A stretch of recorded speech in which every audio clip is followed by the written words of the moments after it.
What is up, fellow nerds, and welcome back to the Dapper Snapper Gaming channel, and welcome back to How Do I Want to Do This. This is our series where we take a look at all playable options available to players in Dungeons & Dragons 5th edition, then we rank them on a scale of 1 to 10 and either build them or fix them depending on how they rank.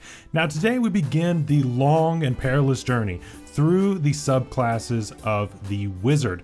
This is going to be quite the long road, and I am absolutely looking forward to it. But before we jump into it, make sure to leave a like on the video, subscribe if you haven't already. Also, make sure to share the video with your friends, and of course, click the bell so you're notified when new videos are uploaded. Today, we begin talking about the Abjuration Wizard, the wizard that looks to be somewhat tanky, actually, and to be able to take those hits and then be able to dish things out. There's also some shutting down of other people. There's some decent ideas here, but how well are they executed? We're gonna find that out today after our sponsor. If you are looking for a great gift this upcoming Christmas season, then the Wandering Tavern by Homie and the Dude is the perfect one for the TTRPG lover. This system agnostic setting features 15 floors and 23 unique locations for you to explore on a massive airship. Interact with the various factions to learn all of the mysteries held within this vessel. Learn recipes for unique benefits and even compete in a bake-off. If you like the work of Studio Ghibli, then this is absolutely the one for you. Learn more with the link below and use code DAPPER10 to receive 10% off at checkout. And of course, by doing so, you will be supporting my channel. Thank you again to Homie and the Dude for supporting the channel, and let's get back to the video. So I didn't mention this in my guide last week on just wizards in general. I'll put that up in the card above, but basically, you can split every single subclass into one of two categories when it comes to wizards anyway. You've got the OGs and you've got the everything else. So the OGs, which of course this is one of, you've got all of the schools of magic, starting of course with Abjuration. Then you've got everything else. Next week we're going to be doing an everything else with the Bladesinger. So there are a ton of options here, but basically there is one thing that all of the OGs have in common, and it is the level 2 Savant feature.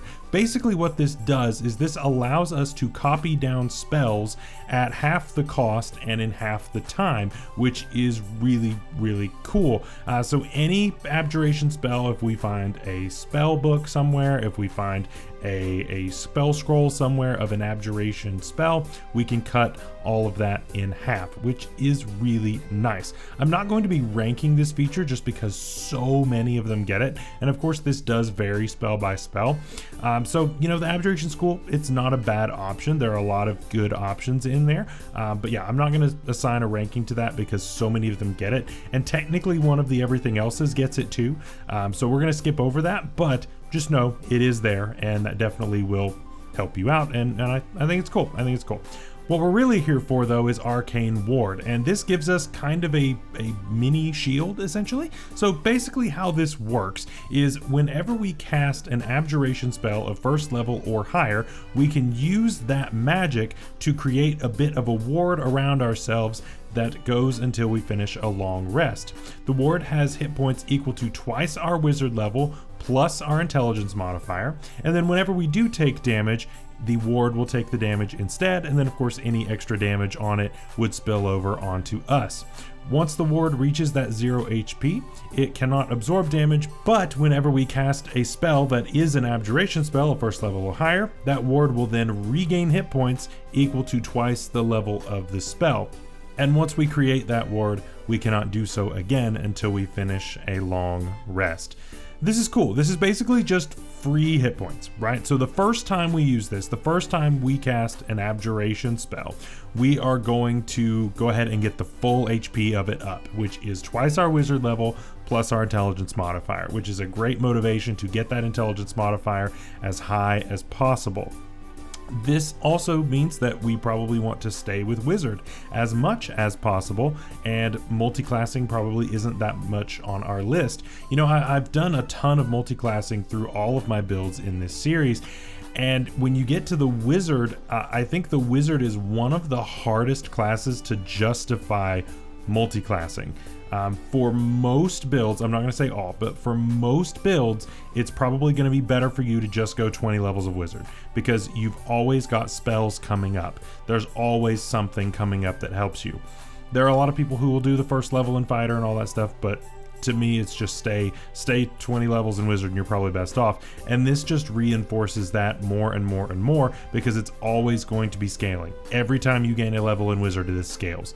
Every time you raise your intelligence modifier, this scales, which is really, really cool. And that's a really great thing. I really love how well this scales, because once we get to level 20, say we're level 20, that is 45 HP. That's pretty good. That's pretty good of just extra hit points. We already are pretty frail, so we don't have that many, but this is very much welcome. I think this is great. I think it's a 9 out of 10. I definitely think that this is a great feature, especially for something as squishy as the Wizard. The scaling is really nice. The way that it functions, I think, is good. And the ability to then keep picking off little bits of damage as it goes, I think that's what really pushes this to a 9 for me and not something lower. At level 6, we get Projected Ward, and this is essentially the same feature we just had, except we can now share. So with this, we now take that previous feature of having that arcane ward, and we can now project it to someone that is within 30 feet of us. And of course, if the damage reduces the ward to 0 HP, then that creature would take the extra damage again. This is cool. It's basically the same feature we just had, except we're not nearly as selfish with it, which I think is really, really clutch. If you've got somebody who's in position, say you've got a sorcerer on your squad, right, that is setting up for something big, and some big burly melee fighter comes in and starts going to town, right? I'm sure your sorcerer would have really appreciated some help there, and this would definitely do that. If you're in a safe position and you can help somebody else, this absolutely will come into play, and the effectiveness here, again, is just as good as before. I gotta give this a 9 out of 10 as well. I don't think the projection pushes it quite to a 10 even then, but it's still very solid. It still works the same. I really can't complain about that. At level 10, we get Improved Abjuration, and this is an interesting feature that I think is a little underrated. So with this, whenever we cast an Abjuration spell that requires us to make an ability check as part of the spell, and it lists Counterspell and Dispel Magic, then you add your proficiency bonus to that ability check. Now, normally when I am talking about PHB features, I normally will say, well, you know, the PHB came out 10 years ago, and since then they've added a bunch of spells that have now improved this feature. That is not the case here. That is not the case. Those two are it, pretty much. There have been spells added all throughout these 10 years, and there aren't new ones that apply to this. I don't think they added any Abjuration spells actually past the 2014 book, which is kind of wild that there really isn't anything else that qualifies.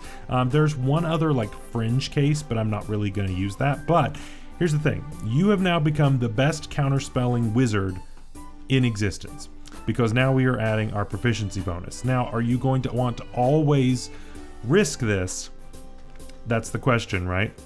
The advantage here is that we can now just leave it as a 3rd level spell instead of having to upcast it to guaranteed get rid of whatever spell it is. The issue is we now have to roll, and if your luck is pretty bad, even that proficiency bonus is not going to save you. So you have to hope that you roll well. This does not guarantee success, it just helps it. It's still really good though, right? We talked about how the Bard is one of the best counterspellers just in the game, right? This is really, really good. This is really, really good. And I don't think that we can downplay just how good this really is, right?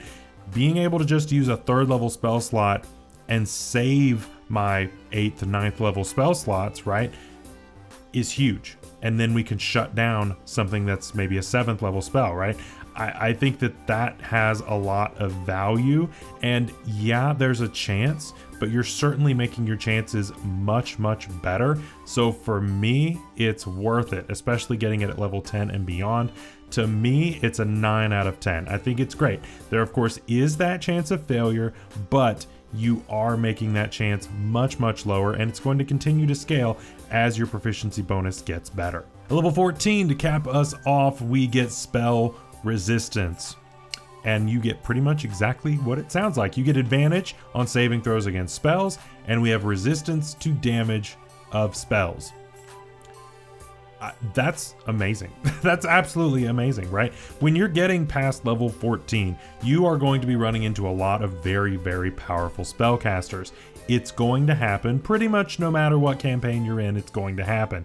And this allows you to be really a lot more effective and a lot more involved. You've got to be in position to be able to set up that counter spell, and this allows you to do that a little bit more safely. You can then dodge that roll, right? You can of course make that dex save on a high level fireball, right? You can make the wisdom save on something that's really nasty, right?